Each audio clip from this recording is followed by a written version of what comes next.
विचार करा, अशी एक परिस्थिती की तुमची स्वतःची सावली सुद्धा अपवित्र मानली जाईल. चालताना जे पावलांचे ठसे उमटतात ना, ते पुसले जावेत म्हणून कमरेला एक खराटा बांधलेला आहे. आणि जमिनीवर थुंकून विटाळ होऊ नये म्हणून गळ्यात एक मडकं. ही काही केवळ कल्पना नाहीये. पेशवाईच्या काळात हे एका मोठ्या समाजाचं रोजचं खरंखुरं जगणं होतं. म्हणजे त्यांच्यासमोर फक्त अन्याय सहन करत राहणं, अंधारात चाचपडत राहणं याशिवाय दुसरा मार्गच नव्हता. आणि ही फक्त एका समाजाची दुःखद कहाणी नाहीये. नाही, हा तर त्या ज्वालामुखीचा धगधगता लाव्हा होता, जो आतल्या आत म्हणजे कित्येक शतकं दुमसतो का.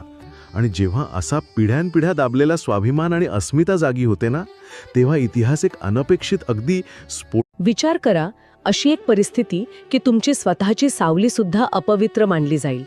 चालताना जे पावलांचे ठसे उमटतात ना, ते पुसले जावेत म्हणून कमरेला एक खराटा बांधलेला आहे.